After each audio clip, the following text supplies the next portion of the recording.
एक बार सिर्फ 10 सेकंड के लिए अपने आसपास देखो। तुम्हारे हाथ में जो मोबाइल है, पॉकेट में रखे एयरफोन्स, घर का टीवी, लैपटॉप, पेट्रोल, मेडिसिन, यहाँ तक कि किचन की कई चीजें भी, इनमें से कितनी चीजें असल में इंडिया की बनी है? शायद तुम्हारा जवाब होगा काफी सारी। लेकिन अगर मैं कहूँ कि इनमें से बहुत सी चीजों का असली सफर इंडिया में शुरू ही नहीं हुआ है तो?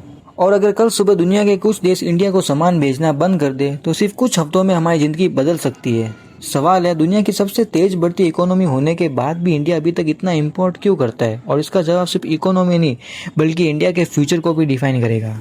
सबसे पहले एक बहुत बड़ी गलतफहमी दूर करते हैं। इंटरनेट पर लोग अक्सर बोलते हैं इंडिया इतना इंपोर्ट करता है इसका मतलब इंडिया कमजोर है, लेकिन सच बिल्कुल उल्टा है। अमेरिका इंपोर्ट करता है, जापान इंपोर्ट करता है, चाइना भी इंपोर्ट करता है, हर बड़ा देश इंपोर्ट करता है। तो फिर असली सवाल क्या है? असली सवाल ये नहीं कि कोई देश कितना इंपोर्ट करता है, असली सवाल यह है कि वो किस चीज के लिए दूसरों पर डिपेंड है।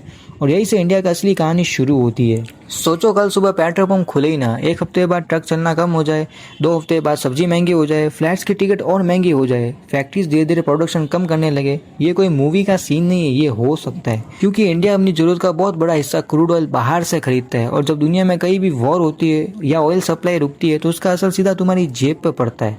इसलिए पेट्रोल की कीमत सिर्फ इंडिया डिसाइड नहीं करता, दुनिया भी करती है। अब अपना फोन उठाओ, उस पर शायद लिखा हो मेड इन इंडिया है, लेकिन एक इंटरेस्टिंग बात है, फोन इंडिया में असेंबल हो सकता है लेकिन उसके अंदर का processor, memory chip, camera sensor, display, battery के कई पार्ट्स अलग अलग देशों से आते हैं। मतलब फोन का शरीर यहाँ बन सकता है लेकिन उसका दिमाग कहीं और पैदा होता है। और सिर्फ फोन ही नहीं, सोलर पैनल्स, एडवांस मशीन्स, कुछ मेडिसिन बनाने के लिए रॉ मटेरियल्स और कई इंडस्ट्रियल कंपोनेंट्स आज भी इंडिया के बाहर से मंगवाता है। ये सब देखकर एक सवाल आता है, इंडिया खुद ये सब क्यों नहीं बना लेता? क्या हमारे पास इंजीनियर्स की कमी है? नहीं। क्या हमारे पास टैलेंट नहीं है? बिल्कुल नहीं। प्रॉब्लम टैलेंट की नहीं है, सिस्टम की है। एक सेमीकंडक्टर चिप बनाने के लिए सिर्फ एक फैक्ट्री नहीं चाहिए, उसके लिए चाहिए हजारों suppliers, special chemicals, ultra precision machines, research और कई सालों का एक्सपीरियंस। चाइना ने इकोसिस्टम बनाने में 30-40 साल लगा दिए, इसलिए आज दुनिया की बहुत सी कंपनीज वही से सामान खरीदती है क्योंकि वह प्रोडक्शन सिर्फ फास्ट नहीं, सस्ता भी है और बिजनेस में कॉस्ट बहुत मायने रखती है। लेकिन इसका मतलब ये बिल्कुल नहीं कि इंडिया कुछ कर ही नहीं रहा। पिछले कुछ सालों में इंडिया ने इलेक्ट्रॉनिक मैन्युफैक्चरिंग बढ़ाई है। आज कई स्मार्टफोन्स इंडिया में असेंबल हो रहे हैं, सेमीकंडक्टर प्लांट्स लग रहे हैं, डिफेंस प्रोडक्शन बढ़ रहा है। मेक इन इंडिया और प्रोडक्शन लिंक्ड इंसेंटिव जैसे प्रोग्राम्स इसी डायरेक्शन में एक कदम है। लेकिन एक इकोसिस्टम रातों रात नहीं बनता, उसके लिए सालों की मेहनत, इन्वेस्टमेंट और प्रैक्टिस चाहिए। तो इंडिया इंपोर्ट करता है क्योंकि कुछ चीजें हमारे पास है ही नहीं, कुछ चीजें बनाना अभी बहुत महंगा है